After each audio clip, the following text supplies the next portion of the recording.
Et salut à vous mes grosses patates. Nous sommes mardi 11 juillet 2022, il est 16h06, c'est donc l'heure du goûter. Et bienvenue dans ce nouveau vlog. Ça fait longtemps qu'on s'est pas vu toi et moi. Rapport au fait que j'étais en voyage à Édimbourg. C'est un cadeau de mon frère, en fait de plein de gens. J'ai monté une cagnotte pour Édimbourg, pour mes 30 ans, et il s'avère que je suis entourée de personnes absolument merveilleuses et en plus généreuses. Et pour moi, c'est, je dirais pas une preuve, mais ça rappelle de l'amour qu'on me porte et que j'ai autour de moi.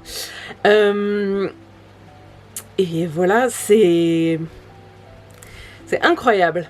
Je pensais pas que autant de personnes répondraient à l'appel, si on peut dire ça comme ça. Et waouh, je m'en remets toujours pas. Alors, dans mon vlog précédent que je n'ai toujours pas commencé à monter et qui sera sur Édimbourg, je parle de mes tatouages parce que je me suis fait tatouer. J'en parle un petit peu maintenant.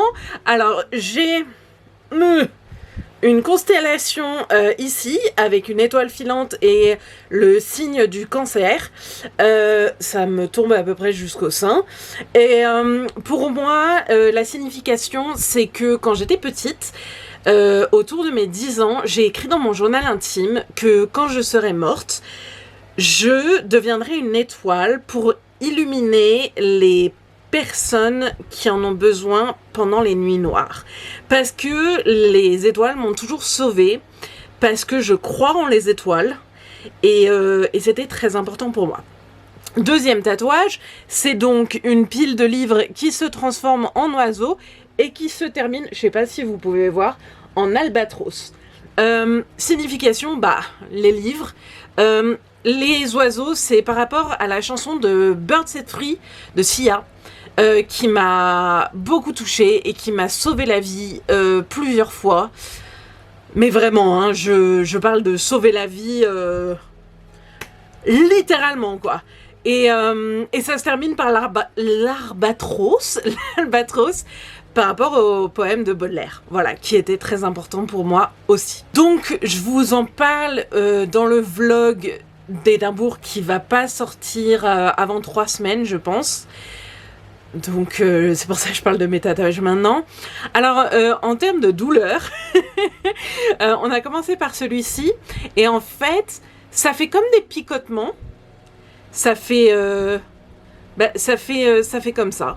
Ça fait, on sent même pas l'aiguille en fait. Ça fait vraiment comme un picotement. Après, quand on arrivait vers l'albatros, c'était plus douloureux parce qu'en fait la peau elle chauffe et on a mis 1h30 à faire celui-là. Je dis on, mais c'est Ian, mon tatoueur, qui a mis 1h30 pour faire celui-là. Et au bout d'un moment, ouais, c'est pas que ça fait mal, c'est que ça chauffe. Voilà. Le deuxième, par contre, sur les seins, j'ai dérouillé ma race. C'était hyper douloureux. Et j'ai, en fait, pour passer la douleur, j'ai raconté à Yann toute ma vie. Le pauvre, il devait en avoir marre. Parce que celui-là, il a bien pris 2 heures, largement 2h30, je dirais. Parce qu'il y a beaucoup de détails, il y a beaucoup d'étoiles, il y a beaucoup de petits ronds comme ça pour remplir l'espace. Et enfin voilà, je suis très fière de ce tatouage. Je l'aime beaucoup, mais je suis très fière de ce tatouage. Et c'était très long. Et donc, je lui racontais toute ma vie. Le fait de raconter, en fait, ça m'a fait oublier ma douleur. Donc, c'était plutôt cool. Mais Ian... Je suis désolée. Voilà. Qu'est-ce que j'ai fait à Édimbourg? Vous le verrez dans le vlog. On s'est beaucoup baladé. Notamment, on a fait le jardin botanique qui était incroyable, hyper sauvage. on avait l'impression d'être en pleine forêt et de faire de la rando. C'était incroyable de faire ça en plein centre-ville, quoi. Et puis après on a fait Dean's Village, qui est mon endroit préféré d'Édimbourg, qui est une promenade très détente, près d'une rivière, avec des maisons de toutes les couleurs, c'est magnifique. On s'est beaucoup promené, je l'ai déjà dit ça, non? On a beaucoup marché, et qu'est-ce qu'on a fait? On est allé dans le pub de Frankenstein. En fait, je passe toujours devant parce qu'à chaque fois que je vais à Édimbourg, je vais toucher la petite truffe de Bobby. Je vous parle après de la légende. Et en fait, du coup, je passe toujours devant le pub de Frankenstein, mais j'y suis jamais allée. Et ma mère voulait absolument aller dans un pub où il y a de la musique, où il y a une ambiance. Et je lui ai dit, bah, en fait, on pourrait aller au pub de Frankenstein. Et on y allait, et c'était dingue. En plus, ils faisaient des cocktails sans alcool, donc j'ai pu vraiment me régaler. Ils étaient trop bons. C'est l'ambiance, en fait, ils mettent des écrans géants où ils passent le premier film, le film originel de Frankenstein. Donc moi je le connais par cœur parce que je l'ai déjà vu quand j'ai fait mes recherches sur mon livre sur le cirque. Et à un moment, toutes les lumières se sont éteintes et en fait il y a je sais pas, une sorte de... Je sais pas comment le décrire, c'est pas un lit, c'est une sorte de plateforme qui arrive comme ça tout en haut de la salle, et il y a une maquette de Frankenstein qui se lève avec des lumières vertes et tout, des sons, enfin c'était dingue. Donc ça nous a fait super plaisir, c'était vraiment un moment magique. J'étais contente d'avoir choisi ce pub parce que ouais, il y avait une super ambiance, quoi. Il y avait des toiles d'araignées partout, il y avait des figurines, c'était trop cool. Ma mère a bu une bière et je trouvais le verre très joli, mais vraiment, pour le coup, c'était un verre de bière magnifique. Et du coup, je suis allée voir la barista et je lui ai demandé s'ils en vendaient, parce que je voulais offrir un petit cadeau à ma mère et que vraiment c'était très beau. Sonnerie, travail. Et donc je lui demande et elle me dit, ben on n'en vend pas, c'est très difficile de parler là actuellement, on n'en vend pas, mais franchement juste vole-le. Et j'étais en mode, quoi? Mais non, je vais pas voler un verre, c'est ridicule. On est dans un bar, je vais pas vous le voler un verre. Et elle me dit non mais on s'en fout, vas-y, vole-le. Elle était hyper sympa, elle était hyper indifférente au fait que j'allais voler un verre. Et du coup j'ai volé un verre à Édimbourg. C'était n'importe quoi. Mais du coup ma mère a un super verre à bière et je suis super contente pour elle. Voilà. Bobby, c'est un chien qui allait tout le temps dans un bar, bar-resto, voilà, avec son maître. Et un jour, son maître est mort. Et Bobby a continué à aller dans ce bar-restaurant. Je trouve ça super émouvant. Et du coup, ils ont fait une statue de Bobby. Et si on lui touche la truffe, on peut faire un vœu. Et je trouve ça très symbolique. Et en fait, c'est drôle parce que la statue est noire. Mais la truffe est dorée. Parce que à force, tout le monde frotte la petite truffe de Bobby. Et du coup, il a juste la truffe, c'est trop mignon. Et du coup, on a fait ça, c'était cool. Moi, je l'ai fait 15 fois parce que j'adore Bobby, mais... Enfin, voilà. On passe au book haul parce que ça va être long. Alors, j'avais promis que j'achèterais pas de livres, mais je voulais absolument aller dans une librairie qui est spécialisée en fantasy et... en science-fiction. Et j'y suis allée et j'ai trouvé des petites choses qui, ma foi, avaient l'air très bien. Donc, j'ai pris Wolf Song de TJ Klune, qui est définitivement un de mes auteurs préférés. J'ai donc pas lu le résumé parce que j'en ai beaucoup entendu parler. Je sais que c'est une histoire queer. Et je sais pas trop... Je sais pas grand chose. Je sais que c'est une série.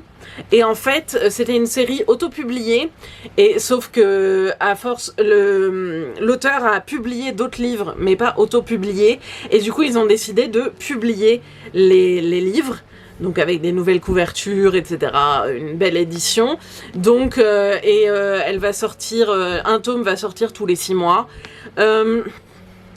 Je sais, non mais en fait j'ai pas envie de lire le résumé, j'ai envie de me plonger dedans sans savoir. Donc, j'ai pris ça. Toujours dans cette librairie, j'ai pris Haunted Voices, qui est une anthologie gothique, donc il y a plein d'auteurs, comment ça s'appelle, des réécritures qui se passent en Écosse. Donc moi, les réécritures, l'Écosse, gothique, bah j'ai dit oui quoi. Donc voilà. Ensuite, une autre anthologie qui s'appelle Unspeakable et qui est spécifiquement une anthologie gothique queer. J'ai trouvé ça génial, j'ai trouvé la couverture hyper belle. Parce que oui, j'aime regarder les couvertures. C'est comme ça, ok? Donc, non mais elle est hyper belle. Non mais je suis désolée, elle est hyper belle. Pardon d'acheter des livres parce qu'ils sont beaux. Ensuite, j'ai acheté The Other Side of Never, qui est aussi une anthologie. Ma foi, j'en ai acheté plein, c'est fou ça. Qui sont des... réécriture très dark, très sombre, très violente du pays imaginaire et de Peter et Wendy. Également, j'ai adoré la couverture. Et je suis... je crois que je vous l'ai pas dit parce que j'ai commencé quand j'étais à Édimbourg. Je suis en train de faire une réécriture de Peter Pan. Et ma foi, je m'éclate. Mais du coup, j'aime bien lire des réécritures pour voir ce qui a été fait. Là, je suis en train de lire une réécriture qui s'appelle Hooked, qui est sur James Hooked, et qui raconte l'histoire, je pense que c'est queer, qui raconte l'histoire d'amour entre James et Peter. Et c'est chiant à mourir. J'ai lu 50 pages, je ne comprends rien tellement il y a des métaphores. Et donc je pense que je vais l'abandonner parce que de toute façon j'ai plein d'autres réécritures à lire. Donc voilà. Enfin, dernier dans cette librairie, j'ai lu The Kaiju Preservation Society. Non, je ne l'ai pas lu, je l'ai acheté. Je parle en anglais, en français, je ne sais pas quoi dire. Par John Scalzi. Je ne sais pas comment ça se prononce, mais voilà, c'est ça. Alors, moi... on m'avait dit que c'était un roman avec des dinosaures. Que, en fait, le personnage principal traversait du monde normal à un monde où il y avait des dinosaures qui sont protégés par, justement, l'association. Et en fait, pas du tout. The Kaiju, alors je sais pas comment ça se prononce, c'est des monstres japonais de type Godzilla. Donc je suis un peu déçue. Après, bon, c'est des monstres, c'est cool, mais moi, je m'attendais vraiment à des dinosaures. Et aussi, le problème... Donc, je vais le finir, hein, j'en suis à la moitié, donc je vais finir. Le problème, c'est que c'est très scientifique. Il parle beaucoup de comment les monstres survivent, comment... pardon, j'ai un message, je crois. Non, c'est Amazon, rien à foutre. Comment il faut les nourrir, comment il faut les faire se reproduire. Donc, pour l'instant, c'est pas super. Ouais, je suis un peu déçue quand même, parce que ça fait longtemps que je l'attendais, et j'étais vraiment contente de l'avoir trouvé à Édimbourg, et dans cette librairie particulièrement. Donc, bah voilà, j'étais un peu... Voilà. Ensuite, j'ai pris... ça, voilà. J'ai pris Detective McLevy's Casebook par James McLevy. McLevy? J'en sais rien, mais j'en sais rien, je te dis. C'est une histoire vraie. C'est un bouquin qui raconte, mais c'est pas raconté parce que c'est pas une fiction qui j'ai perdu le mot, qui reprend les investigations de Monsieur McLevy. Voilà, ça se présente comme ça, c'est tout petit, ça va être rapide à lire je pense, et je suis hyper intéressée parce que c'est vraiment sur la débauche et le moment vraiment sombre d'Édimbourg, de l'Édimbourg victorien. Oui, c'est encore sur Édimbourg, mais voilà, c'est ça qui m'a plu. Et en fait, ils disent que c'est le vrai Sherlock Holmes d'Édimbourg. Donc ça va être vraiment des enquêtes qui se sont passées. Donc ça m'a vachement intéressée. Ah oui, pardon, j'ai oublié de dire. La pile que je vous montre, c'est des livres d'occasion. Donc je les ai eus à £1. Et ça me fait un plaisir. Ensuite, j'ai acheté, toujours dans une librairie d'occasion, The Hunting Party de quelqu'un, Lucy Foley. Je me souviens que je voulais absolument ce livre. Je me souviens plus trop pourquoi, mais il coûtait £1. Et j'étais hyper intéressée parce que dans mes souvenirs, c'est une bande de personnes qui se retrouvent dans un lieu un peu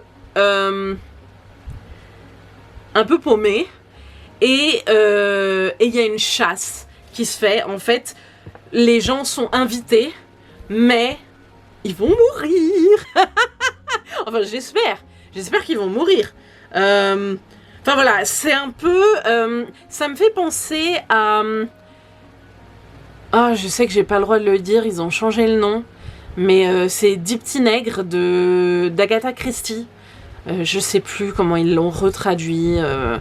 Parce qu'il y avait le mot nègre et du coup ils ont retraduit ça. Enfin voilà, vous voyez de quoi je parle.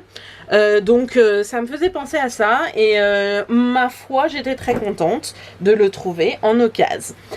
Alors, le prochain, en fait, je suis allée dans une librairie, pas d'occasion, et j'ai trouvé un livre qui me faisait beaucoup envie, mais j'avais déjà trouvé 1, 2, 3, 4 livres. Et je me suis dit, ça fait déjà beaucoup. Surtout que j'ai acheté tous les livres de science-fiction et de fantasy. Donc voilà. Donc je suis allée à Toppings & Co.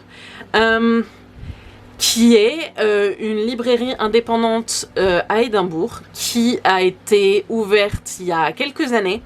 Et en fait, moi à ce moment-là, j'étais à Édimbourg parce que j'avais envie. Et je faisais un peu toutes les librairies pour savoir si je pouvais, c'était avant le Brexit, pour savoir si je pouvais me faire embaucher. Je voulais absolument devenir libraire à Édimbourg, je voulais absolument vivre à Édimbourg. Et en fait, j'ai trouvé une fille, et on a parlé en anglais, puis au bout d'un moment, on s'est rendu compte qu'on était toutes les deux françaises. C'était trop drôle. Et en fait, elle m'a dit que il y avait cette librairie qui allait ouvrir dans 6-8 mois. Et elle m'a dit, pour l'instant, il n'y a personne qui a postulé parce qu'ils n'ont pas encore fait les annonces. Donc j'ai appelé la librairie, et en fait, il y en a une autre mais dans un endroit paumé, près de la mer, au nord d'Édimbourg. Donc j'ai appelé cette librairie-là et je leur ai dit, voilà, je voudrais postuler, j'ai toutes les qualifications possibles, je serai la best. Et ils m'ont dit, ok, c'est super, on va vous faire un entretien. Sauf que moi, je partais d'Édimbourg et je leur ai dit, et ils m'ont dit, c'est pas grave, on fera un entretien téléphonique. Et il s'avère que j'ai chié l'entretien parce que je m'y attendais pas du tout. Il m'avait pas donné de date par mail, il m'a appelé complètement par hasard et j'étais pas prête. Et j'ai chié l'entretien et du coup ils m'ont pas embauché. Et c'est mon plus grand regret dans ma vie. Voilà. Et donc j'étais dans cette librairie que je voulais absolument visiter parce que du coup je l'avais jamais vue. C'était un endroit magique. Genre, il y a plein de petites sections dans tous les sens. Je crois qu'on n'a même pas fait la moitié de la librairie en fait. Et il y a des échelles pour monter si tu veux un livre qui est en haut. Enfin, ça donne trop envie. Et puis, enfin voilà, je suis arrivée là-dedans et je me disais, mais putain, c'est là que j'ai envie de bosser. C'est là ma maison en fait. Et du coup, en plus, ils arrivent et je parlais à une dame de mon envie de bosser là et elle voit ma mère qui parle pas anglais et elle lui demande si elle veut un thé parce que elle lui offre. Et du coup, ma mère a pu s'asseoir, il y a des petites tables un peu partout et ma mère a pu s'asseoir sur une petite table avec un bon thé. Et du coup m'attendre sans se faire chier et donc j'ai beaucoup discuté avec cette personne qui m'a malheureusement dit, bon ça c'était la mauvaise nouvelle de ce voyage, qu'en fait ils avaient déjà essayé d'embaucher des Américains après le Brexit, donc qui avaient besoin d'un visa travail et pardon, une autre sonnerie travail. Et en fait, ils étaient très intéressés par ces personnes, mais tellement intéressés qu'ils ont fait toutes les étapes du sponsor pour le visa. Donc en fait, un endroit où tu veux bosser, ils ont besoin de te sponsoriser, c'est-à-dire de dire au gouvernement, cette personne est indispensable au Royaume-Uni, je ne peux pas embaucher quelqu'un d'autre qui est déjà au Royaume-Uni. Donc c'est ça le sponsor. Et en fait, ils ont fait ça avec les Américains après le Brexit. Et il se trouve qu'à la dernière étape, le gouvernement a dit que comme c'était un magasin où ils vendaient des choses, la personne n'était pas indispensable et donc refusait le visa travail. Donc j'ai discuté avec cette personne qui m'a dit c'est mort en fait, parce qu'ils l'ont déjà fait 3 ou 4 fois et à chaque fois c'est à la dernière étape le gouvernement refuse, donc ils le font plus. Par contre on m'a suggéré parce que tous les magasins du coup me claquent la porte au nez. Je peux pas je peux pas bosser dans un autre magasin parce que voilà, c'est pas indispensable et ils peuvent plutôt embaucher quelqu'un qui est déjà au Royaume-Uni. Et on m'a suggéré, enfin là quand j'étais à cette librairie, que je pourrais, parce que j'ai fait un master librairie éditrice, et on m'a suggéré de voir dans l'édition. Parce que du coup, ils vendent pas des choses. Alors moi, mon problème, c'est que j'ai pas du tout d'expérience dans l'édition. J'ai toujours travaillé en librairie. Donc j'ai pensé, peut-être, si je m'installe à Lyon, par exemple, parce que c'est pas trop loin, essayer de bosser dans l'édition le plus possible pour gagner de l'expérience et ensuite, éventuellement, postuler pour un job dans l'édition à Édimbourg. Donc ça peut être pas mal. Le problème, c'est que il faut que je trouve des tafs dans l'édition à Lyon ou non, je dirais pas à Paris, c'est mort. C'est moche, c'est plein de rats, c'est dégueulasse. Mais faut que je fasse un gros auto, je suis désolée. Il était mignon, non? Et donc, voilà, il va falloir que je gagne beaucoup d'expérience. Et après, mon point fort, c'est que j'ai fait un master là-dedans. Donc, croisez les fesses pour moi. Parce que vraiment, je veux vivre à Édimbourg.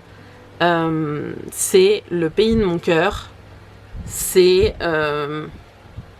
Je veux habiter là-bas. Je suis née en France, mais je suis née dans le mauvais pays.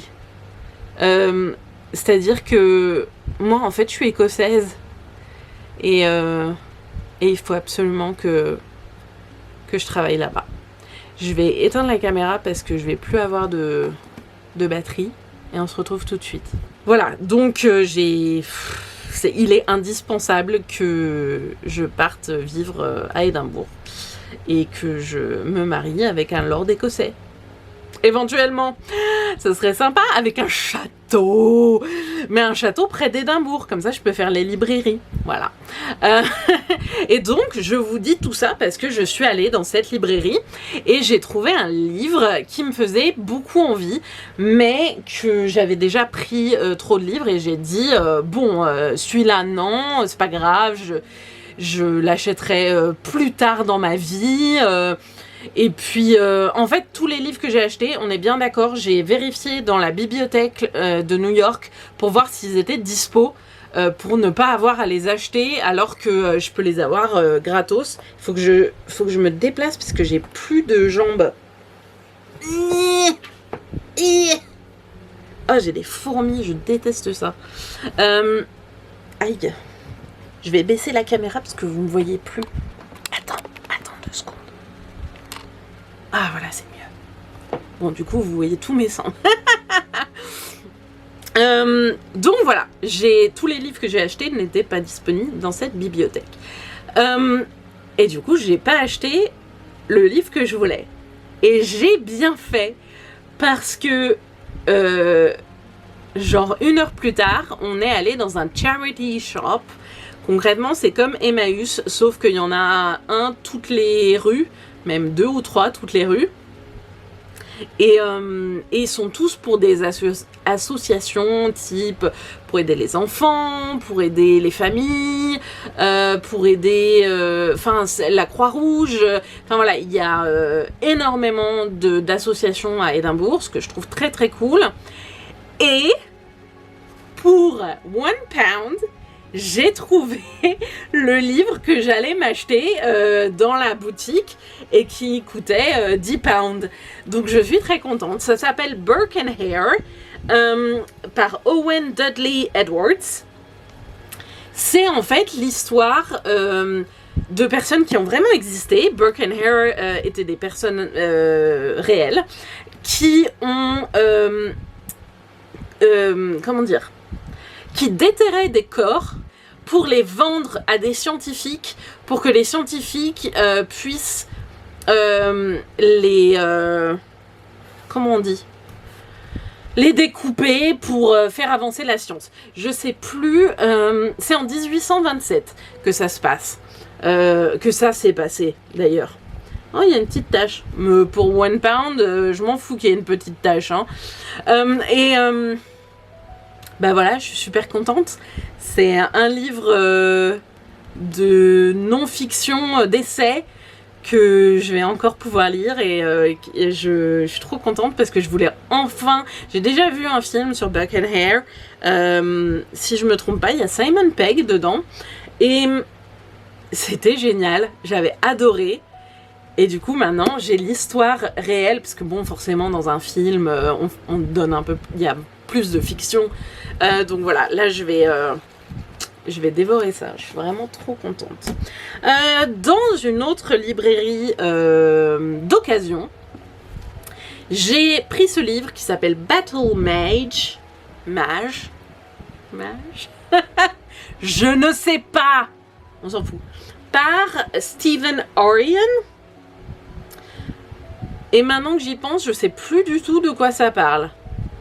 Ah oui, c'est ça. C'est des sorciers qui peuvent contrôler les éléments naturels. En tout cas pour l'un d'eux, le personnage principal.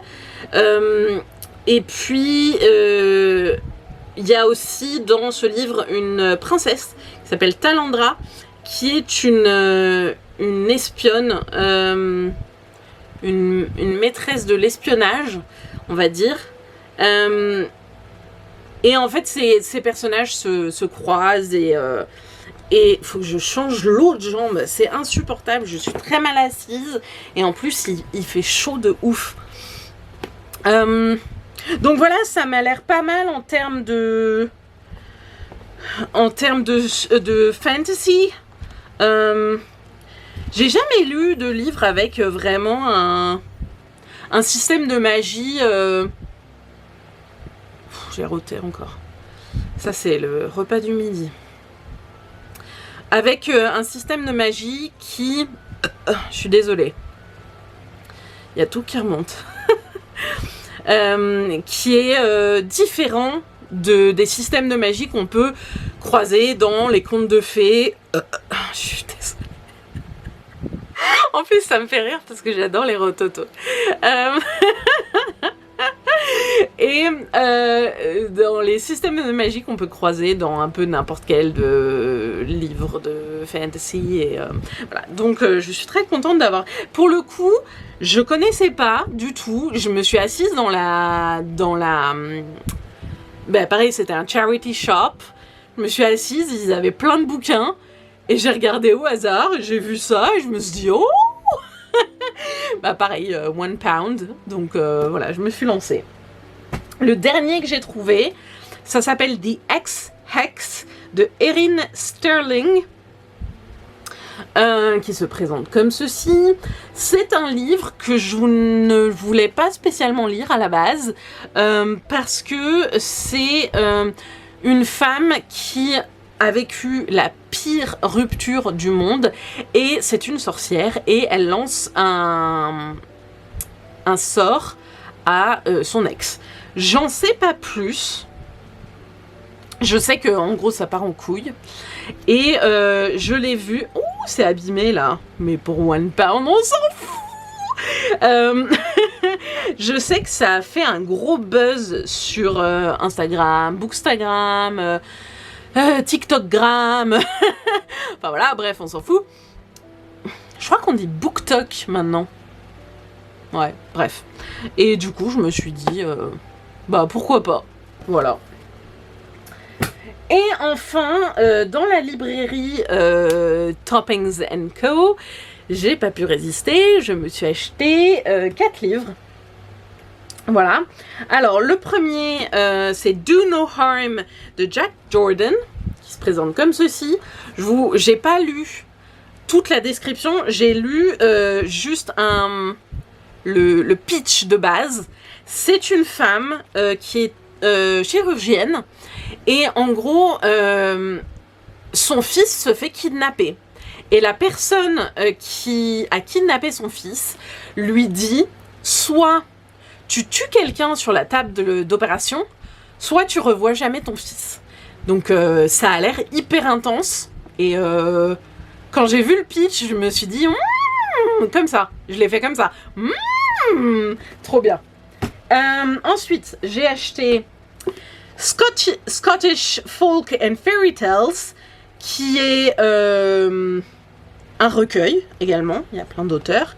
Qui est petit mais beaucoup trop mignon, avec une couverture de malade. En fait, c'est ça qui m'a attirée. Et après, j'ai vu ce que c'était. Et je me suis dit, putain, mais c'est trop bien.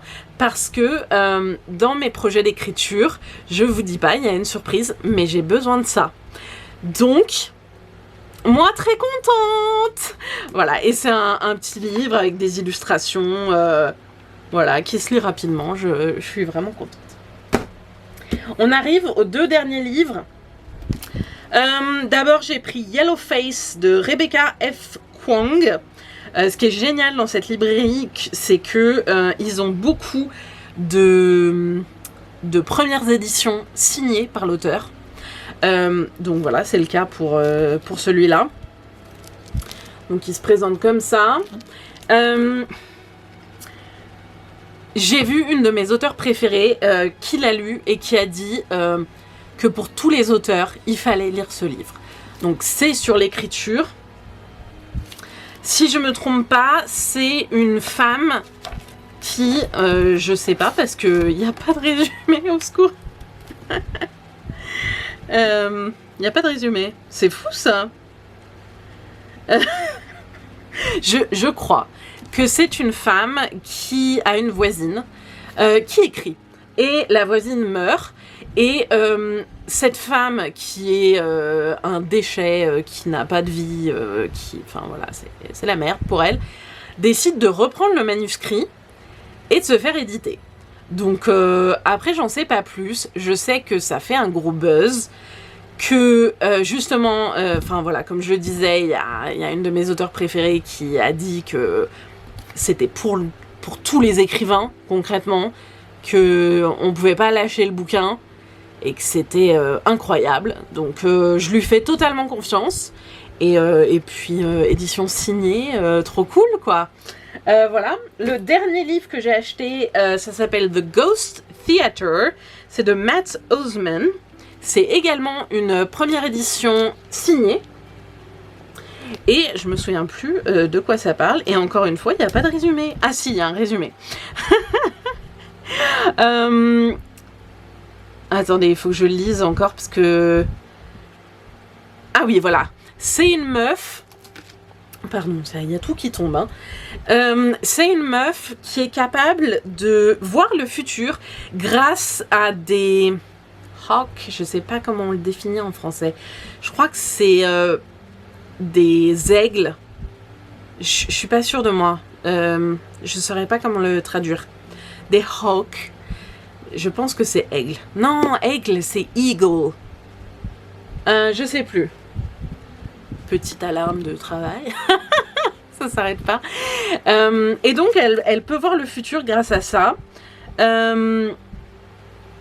Et en fait, avec un autre personnage, ils ont décidé de créer le théâtre des fantômes, où une troupe de personnes joue des pièces magiques. Je ne veux pas en savoir plus parce que ça a l'air vraiment bien. Moi, j'ai été vendue par elle train des hawks et elle voit le futur. Ça m'a suffi. Donc voilà. Alors ça, c'est tous les bouquins que j'ai achetés. Et bah voilà, j'ai pas grand chose à dire d'autre sur Édimbourg. Dans 2-3 semaines, vous aurez le vlog. J'ai fait plein de vidéos, notamment au jardin botanique. Enfin voilà, c'était cool. Il va y avoir plein de petites vidéos. Je vous mettrai pas les photos parce que j'en ai pris genre 300. On s'est promené, on a vécu Édimbourg. Attendez que je vous montre pas mes sangs. Avec Petit Pied, qui est un dinosaure tout mou et c'est trop chelou. Avec Petit Pied et Baby Yoda pour ma mère. Et donc, quand il y avait des trucs sympas, on mettait Baby Yoda et Petit Pied pour faire une photo avec eux. Et du coup, ils ont voyagé avec nous et c'était super sympa. Voilà. Petit update santé. Depuis dimanche, j'ai chopé une insolation. Mais pas une insolation, pas la petite. La très très grosse insolation. Hier, j'étais tellement en bad que je ne pouvais pas me lever. Que ma mère a dû me tenir pour aller jusqu'aux toilettes. Donc ça, c'est pas super cool pour mon ego, tu vois, d'avoir besoin de ta mère pour aller aux chiottes. Et ça tournait tellement que je savais plus où j'étais, que je savais plus. Et ça m'a donné la nausée et j'ai vomi toute la nuit. C'est charmant, mais c'était grave au point qu'on appelle quand même le docteur et la pharmacie. À la pharmacie, ils nous ont donné un anti-nausée qui a bien fonctionné. Parce que, ouais, qui a bien fonctionné. Ça me fait plaisir parce que, bon, vomir, c'est pas cool. Après, j'avais cet œil qui tremblait, enfin, qui se cassait de ce côté-là. Et du coup, je voyais plus rien. C'était tout flou, tout noir. Ça m'a fait paniquer un peu, ça. Parce que j'aime bien mes yeux. Et donc c'est le genre de moment où tu te dis ok, je suis malade, je vais me reposer, je vais pouvoir lire, je vais pouvoir regarder des films, une série et tout. Sauf qu'en fait tu ne peux rien faire parce que à chaque fois que tu essayes de te concentrer, il y a l'œil qui part en couille et tu ne comprends rien à ce que tu lis. Et en fait faut éviter les écrans et du coup, j'ai rien pu regarder, même regarder mon téléphone pour répondre à des messages ou dire bonne nuit à Floriane, c'était pas possible. C'était horrible. Mais vraiment, j'ai passé la pire journée de ma vie. À la base, il y a quelques années, j'ai déjà eu une insolation. Mais honnêtement, en gros, j'avais juste une migraine et ça tremblait un peu. Je sais plus parler. Ouais, c'était... je voyais un peu flou et j'arrivais pas trop à me lever sans avoir le tournis, c'est ça que je voulais dire. Mais c'est passé au bout de 10 heures, tu vois, genre... je me suis couchée, je me suis endormie, je me suis réveillée, j'avais plus rien. Là, ça fait bien 48 heures, voire plus, que j'ai cette merde. Du coup, pas cool. Moi, pas hyper contente. Là, aujourd'hui, j'ai un peu la nausée parce que, en fait, juste avant de délirer complètement, j'ai mangé une salade et une omelette. Et dans la salade, il y avait des tomates. Et quand j'ai vomi, j'ai tout vomi. Et ce midi, ma mère s'est fait une salade de tomates. Et il fallait pas que je regarde. J'étais comme ça. J'étais oh mon Dieu, je peux plus manger, je pourrais plus jamais manger de tomates. C'est horrible. Le traumatisme quoi. C'était horrible. Et en fait, du coup, rien que de le voir, ça remontait un peu quoi. Mais sinon, j'ai plus de nausées là. Ça va mieux. J'ai une bonne grosse migraine, je peux me lever, je peux descendre les escaliers, ce qui n'était pas le cas hier, parce que concrètement hier, justement, je pouvais même pas me lever pour aller pisser. Et puis voilà. Donc, c'était la merde. Aujourd'hui, j'ai un peu le tournis, mais beaucoup moins, j'arrive à me déplacer, c'est cool. Je sais pas pourquoi je vous raconte ça, mais c'est presque intéressant dans ma vie. Ça fait 17 minutes que je vous parle. Plus les 29 minutes d'avant. Ça va être joie à monter ce truc. Voilà, que dire d'autre. Santé mentale, ça va bien. Ça va même très bien depuis qu'on a changé le traitement. Ouais, ça fait 3 semaines que j'ai pas eu de grosses crises. À Édimbourg, j'ai eu un début de mini-crise, mais j'ai pris mes médicaments tout de suite et ça m'a calmée. C'était hyper efficace. Je crois qu'il faut que je fasse un... En fait, j'ai un peu mal au ventre. Non, ça veut pas sortir. Désolée. C'est les restes de l'insolation. Voilà. Pardon. Et donc, ça s'est calmé tout de suite. Non, ça va bien. Ça va bien. Je suis contente parce que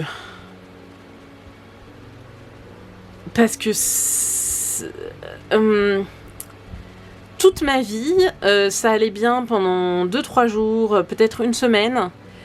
Et j'ai toujours replongé très vite dans la dépression.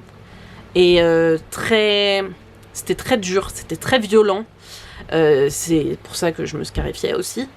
Et là, ça fait presque un mois, enfin en tout cas plus de 3 semaines que je vais bien, que je peux écrire, que voilà, je prends mes médicaments régulièrement, je sens qu'il y a du changement. Alors après, ça veut pas dire que je vais replonger, mais à chaque fois que j'ai un début de crise, je prends mes médicaments, je me mets dans mon lit et je fais de la pleine conscience. Et ce que je fais en fait, la pleine conscience, c'est se concentrer sur le présent. Donc au lieu de me dire ok, j'ai eu une crise, c'est nul, je suis nulle, j'arrive à rien, j'arriverai jamais à rien, dans le passé, ou alors dans le futur, je suis une fainéante, j'arriverai jamais à me faire publier, c'est la merde, je suis qu'une merde, etc. Je me concentre sur le présent. Et pour me concentrer sur le présent, j'imagine une feuille blanche, et je me dis les choses au présent. Par exemple, j'ai eu besoin de faire de la pleine conscience là, parce que j'étais très fatiguée, mais j'arrivais pas à m'endormir, donc je me suis dit, imagine ta page blanche. Et ce que je fais, c'est que je change mes fausses croyances. Au lieu de me dire, t'es qu'une merde, ça fait 3 jours que t'écris pas, je me dis, mais en fait, t'es malade. Donc c'est pas de ta faute. T'es juste malade. Ce n'est pas de ta faute. Tout va bien. Enfin non, pas tout va bien parce que je suis malade, mais tu vois un peu le principe. Donc ça m'a fait beaucoup de bien. Donc je fais tout ça et voilà, ça va bien.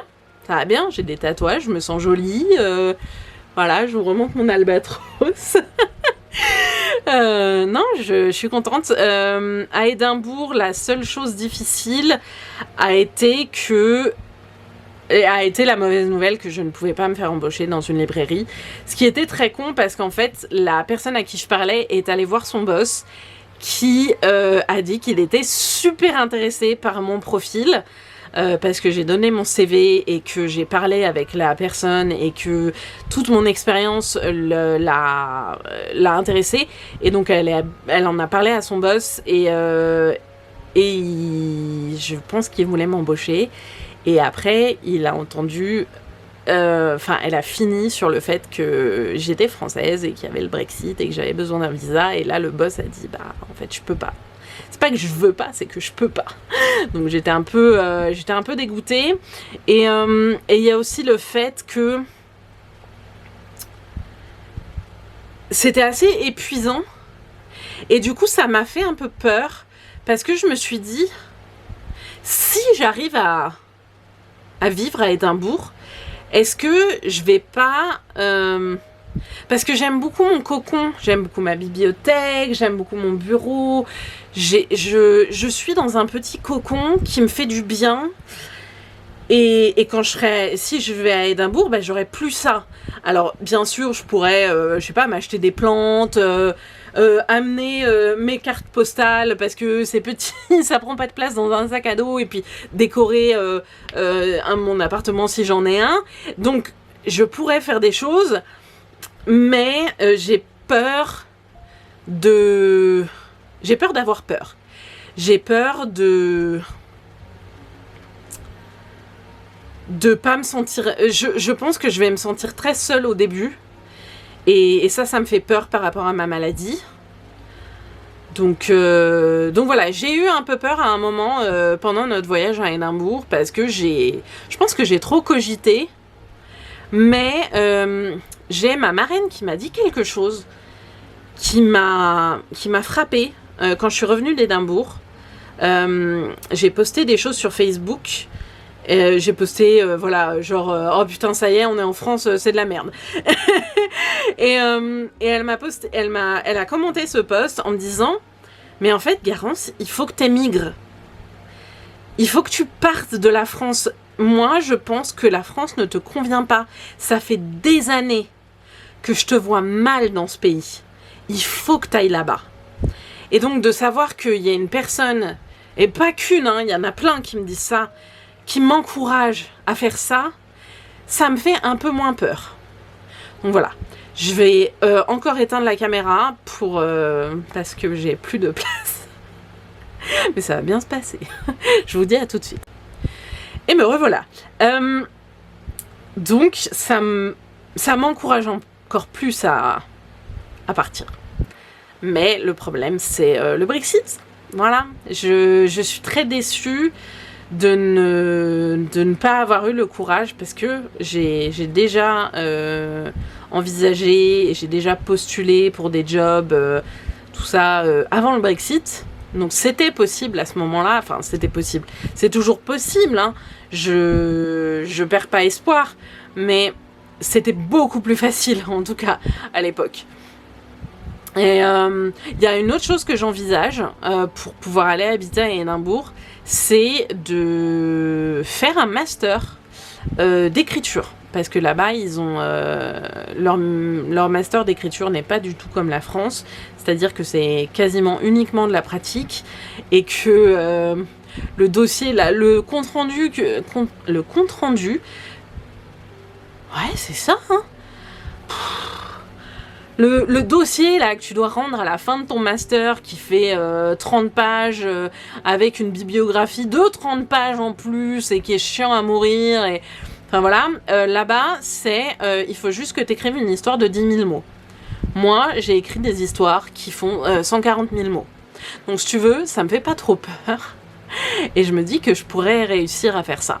Il y a beaucoup de pratiques. C'est pas trop de la théorie, c'est pas que de l'écriture de romans, il y a de la poésie, il y a du théâtre, il y a l'écriture de scénarios, ce qui m'intéresse beaucoup.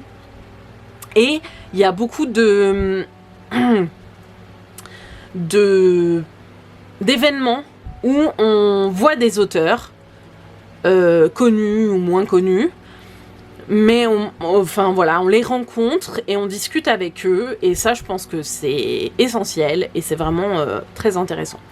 Mon problème, c'est que quand t'habites déjà à Édimbourg, c'est genre 5000 balles l'année, mais quand t'es étranger, c'est 25 000 balles l'année.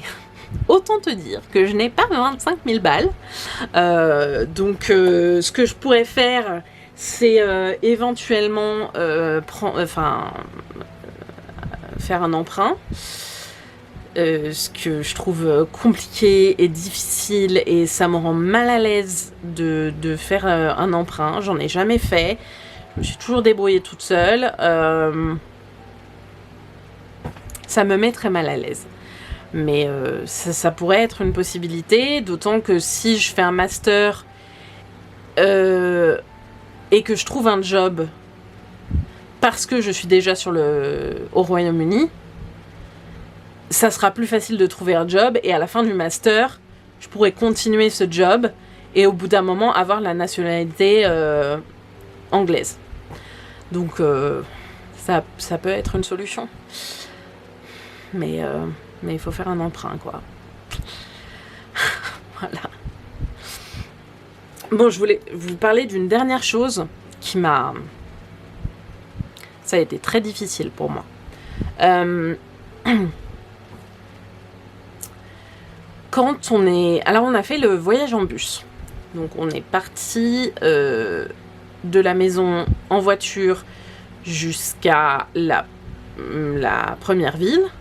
À la première ville, on a pris un bus jusqu'à la gare. À la gare, on a pris un TER jusqu'à Lyon. À Lyon, on a pris un bus jusqu'à Paris. À Paris, on a pris un bus jusqu'à Londres. À Londres, on a pris un bus jusqu'à Édimbourg. On a fait pareil au retour. À l'aller, j'ai la carte handicapée. Parce que je suis handicapée. Si c'est la première fois que vous voyez mon vlog, voilà, j'ai un handicap. C'est pas un handicap moteur, c'est un handicap mental, mais ça reste un handicap. Et j'ai ma petite feuille qui le prouve. Donc, quand on est arrivé à Lyon et que j'ai essayé de prendre le bus, en fait, j'ai voulu montrer au chauffeur ma carte, qui m'a ri au visage, concrètement et assez littéralement. Oh putain, c'est voir la salade de tomates, je te jure, ça m'a chamboulé. Donc ouais, il m'a ri au visage en disant que de toute façon, ils n'avaient pas de fauteuil handicapé, ils n'avaient pas de place handicapée, et que, ouais, tout le monde va monter dans le bus, c'est bon, ça va, quoi. Et donc j'étais très... Au début, j'étais que très déçue. J'ai fermé ma gueule et je me suis dit, bon, bah, c'est comme ça. Quand on a changé de bus, j'ai pas essayé de montrer ma carte handicapée parce que je me suis dit, de toute façon, il va me dire la même chose. Quand on est arrivé à Londres, j'étais épuisée. J'avais très mal. J'y arrivais pas. J'y arrivais pas. Je suis donc allée voir, parce qu'on était très en avance, je suis donc allée voir le bureau de la compagnie. Et je leur ai expliqué, je leur ai montré mon papier qui est français. Et je leur ai dit, je suis désolée, il n'y a pas de traduction. Mais voilà ce que ça veut dire. Et en fait, donc la personne qui m'a accueillie a regardé le papier et elle a vu le mot handicap. Elle était avec son chef. Enfin, il était avec son chef. Je dis elle parce que c'est la personne. Il était avec son chef, qui était un mec super cool, qu'on avait déjà vu parce qu'on attendait notre bus. Il a parlé avec son collègue et il m'a dit, il n'y a pas de problème, vous montrez en premier. Et en fait, à Londres, ce qui se passe, c'est qu'il y a des sièges comme ça. Et après, il y a des portes qu'on ne peut pas passer tant qu'il n'y a pas le bus. Elles sont fermées. Et ensuite, il y a une personne de la gare qui ouvre les portes et les gens se mettent à la file indienne et vont hyper doucement jusqu'au bus. Je crois que c'est une guêpe. Ouais, c'est une guêpe. Alors, j'aimerais pas trop me faire piquer. Non, va-t'en, s'il te plaît. Merde, je sais pas où elle est. Oh putain. J'ai hyper peur, les gars. Je l'entends, mais je sais pas où elle est. Pas sur mon corps, s'il te plaît. Je vais mettre le ventilo sur moi, en espérant que ça lui fasse peur. Si vous voyez une guêpe, prévenez-moi. Donc, qu'est-ce que je disais ? Donc, les gens se mettent à la file indienne et avancent tranquillement jusqu'au bus. Et ça se fait dans le calme.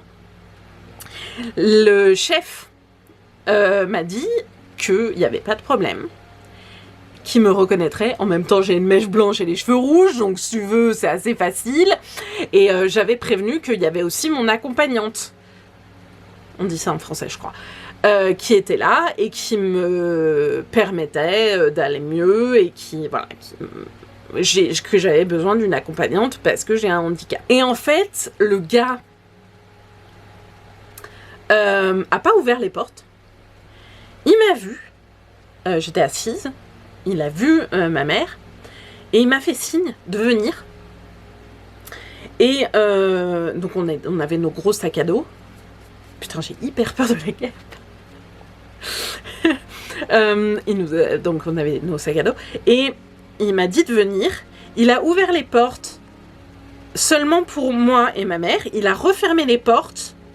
Il m'a accompagnée jusqu'au bus. Il a pris nos bagages. C'est lui qui a mis les bagages dans la soute. Et il nous a fait monter dans le bus en premier. Ça s'est fait dans le calme, dans la compassion, parce que les gens qui étaient en file indienne, qui attendaient de monter dans le bus, et bah ils savaient pas tous que j'avais un handicap, donc je veux dire, ils se disaient peut-être que putain cette meuf, elle passe devant tout le monde. Et ben non, pas du tout. Ils ont rien dit. Ils sont pas énervés comme on pourrait en France. Ouais, en France ça gueule. Hein. C'était super agréable. Je me suis sentie, j'ai été touchée. Je me suis sentie aidée. Je me suis sentie reconnue. Et parce que le chef qui m'a vue a bien enfin, il a pas vu que j'avais un handicap moteur. Je veux dire, j'étais pas en fauteuil roulant, j'avais pas de béquille. Enfin voilà. Et je lui avais pas, il m'a pas demandé d'expliquer ce que c'était. Il me l'a même pas demandé. Il m'a dit ok, pas de problème. Il a vu le mot handicap sur la feuille. Il m'a dit pas de problème.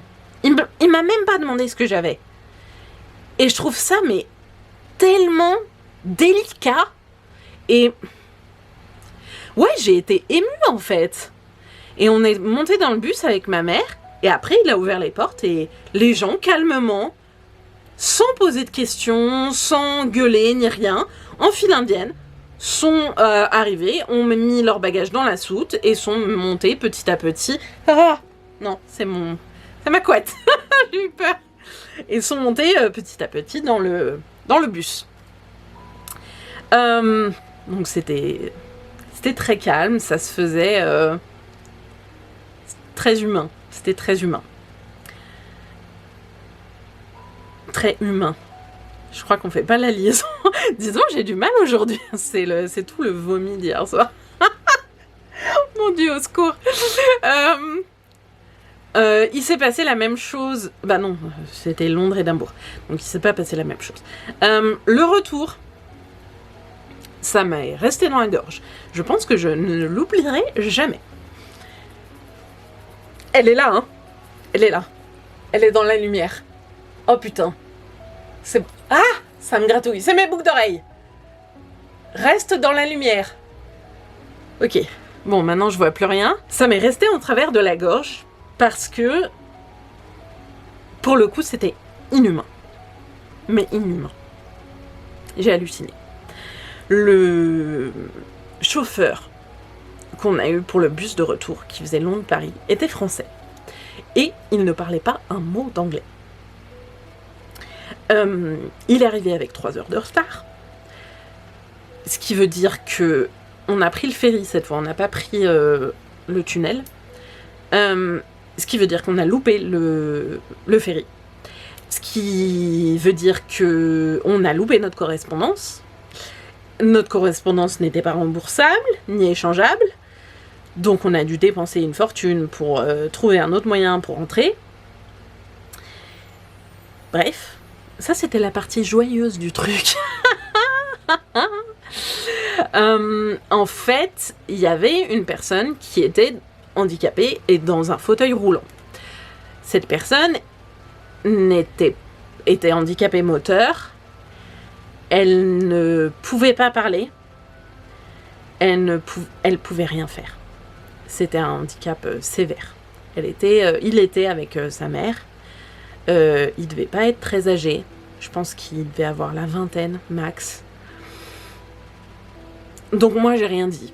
J'ai pas dit à Édimbourg j'ai un handicap j'ai pas dit ça parce que clairement le gars ne bougeait pas, complètement tétanisé. Enfin voilà, bien sûr que je le laisse passer. Enfin attends, moi je suis pas dans ce problème-là, c'est pas limite je suis contente d'avoir un handicap mental parce que je crois que ma mère l'a dit, je préférerais mourir que d'être dans cet état, en fait.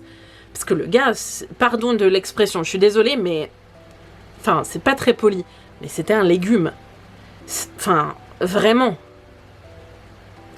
Bref, le gars, enfin, après 3 heures, nous ouvre les portes, et il y avait un gars de la gare qui ouvre les portes, mais qui n'a pas le droit de sortir. Parce qu'il était, je sais pas, 2h du matin, 2 ou 3h du matin, je me souviens plus. Et il n'a pas le droit de sortir. Parce que c'est une compagnie française qui nous ramène. Lui, il ne peut pas nous accompagner, il ne peut pas porter nos bagages, il ne peut rien faire. C'est une question de loi. C'est comme ça que ça marche. Parce que il n'a pas le droit de faire ça. Et quand il a vu la personne handicapée, il a eu l'incroyable gentillesse, parce qu'il y avait sa mère qui avait les bagages, l'incroyable gentillesse d'amener la personne jusqu'au bus.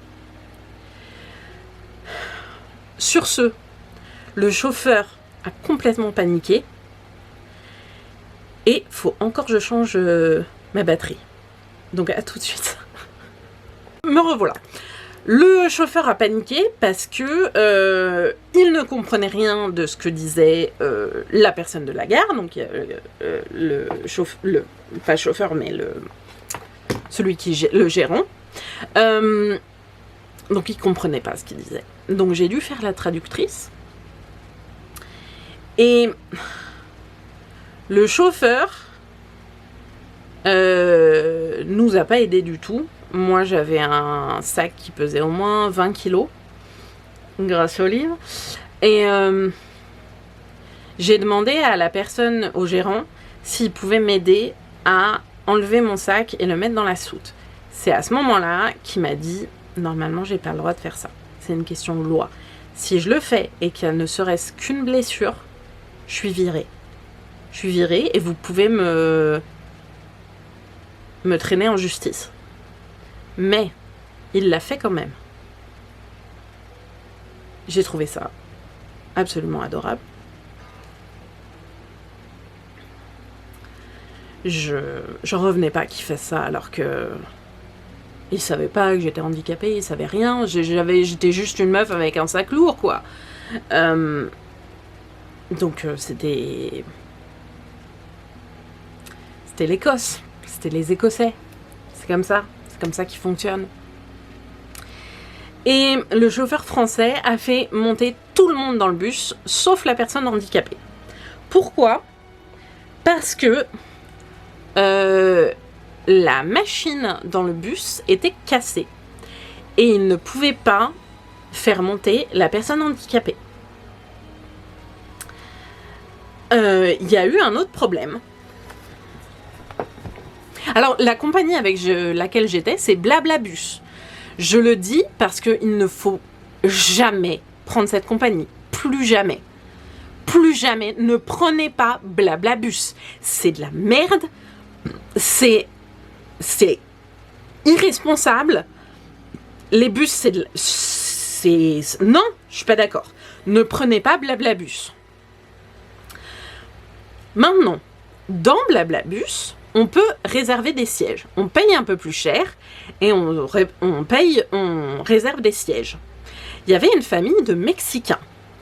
Ils avaient réservé les 2 sièges derrière le chauffeur, les 2 sièges à côté du chauffeur et les 2 sièges juste derrière. Voilà, comme ça. Donc, ils prenaient la place de la personne handicapée, la place qui a plus de place pour les jambes, qui est spécialement faite pour les personnes handicapées moteurs. Cette famille de Mexicains, on a essayé de les déplacer en leur expliquant. En fait, il n'y avait que la fille qui parlait anglais, qui se débrouillait un peu.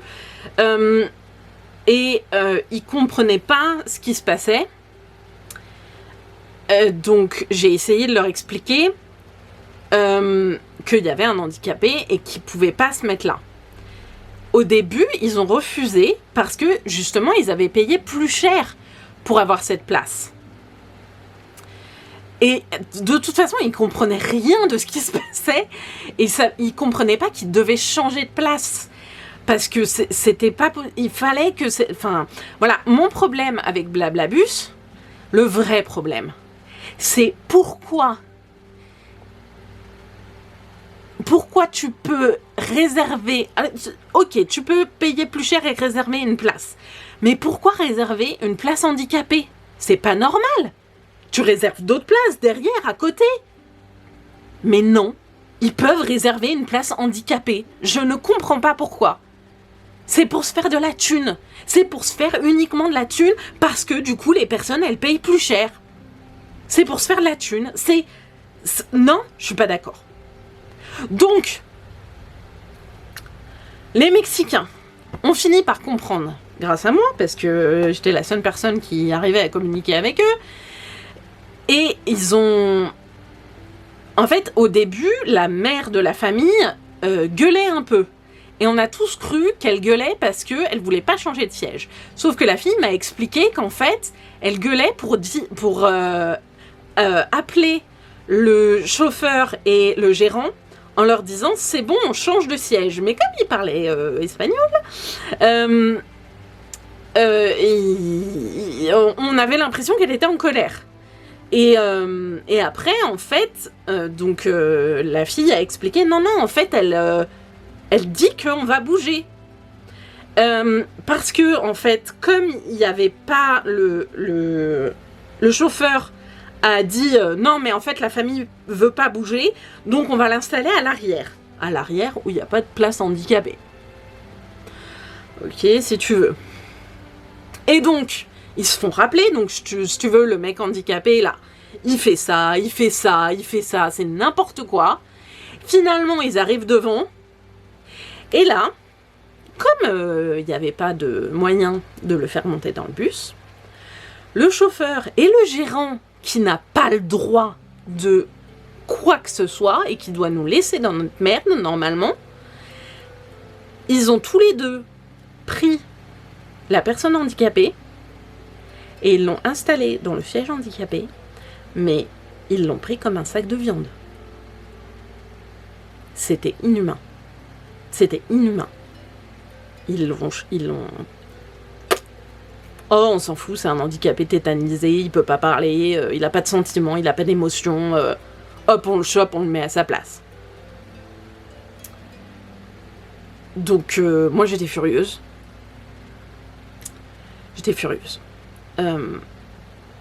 Ça a été très difficile pour moi de voir ça. Ça a été très difficile de voir ça pour moi. Je voyais la mère de cette personne et elle était très calme, la mère. Elle a rien dit. Et pour moi, ça, ce que ça veut dire, c'est que j'ai oublié de brancher ma batterie.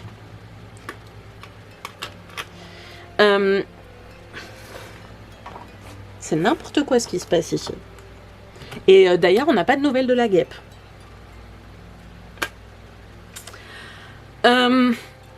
Pour moi, ce que ça veut dire, le fait que cette femme soit complètement calme et ne dit rien au chauffeur, et ne dit rien au gérant, et ne dit rien à la famille de Mexicains, ne dit rien à personne, pour moi, ça veut dire une seule chose.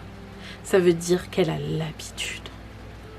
Elle a l'habitude qu'on la traite comme ça. Elle a l'habitude que son fils la traite comme ça. Soit traité comme ça, pardon.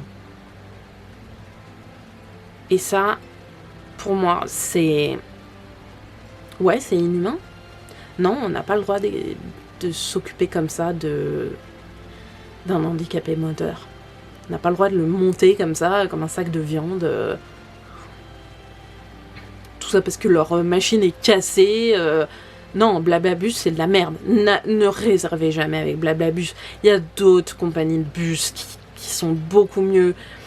Nous, on a pris celle-là parce que c'était moins cher. Et c'était une connerie. On n'aurait jamais dû faire ça. J'ai fait une erreur. Et voilà. Ensuite, on est allé dans le ferry. Il a fallu le ressortir parce qu'il n'a pas droit de rester dans le car pendant la traversée du ferry. Donc, on l'a porté, on l'a remis dans son siège handicapé, dans son fauteuil roulant, pardon, je sais plus ce que je dis. Et après, il a fallu le remonter. Et après, à chaque arrêt, il fallait faire la même chose. Quand on a été contrôlé par la douane, il fallait faire la même chose. Parce que il fallait contrôler son passeport, etc. C'était horrible. À chaque fois qu'il le remontait, il devait appeler quelqu'un, parce qu'il ne le portait pas tout seul, il pouvait pas, et il le portait comme un sac de viande, comme quelqu'un qui... Après, je dis pas que c'est la faute du chauffeur, parce que le gars, il essaye de son mieux, il fait de son mieux. C'est pas son bus, lui, il conduit. Mais j'étais tellement en colère. J'étais tellement en colère que j'ai dû prendre mes médicaments. en avance, en me disant je vais faire une crise et je vais gueuler. Donc il s'est passé ça. Et après, le trajet, normalement, c'est Londres. Oui, si, c'est ça, c'est Londres. Tout à l'heure, j'ai dit Édimbourg. Londres, Lille, Paris.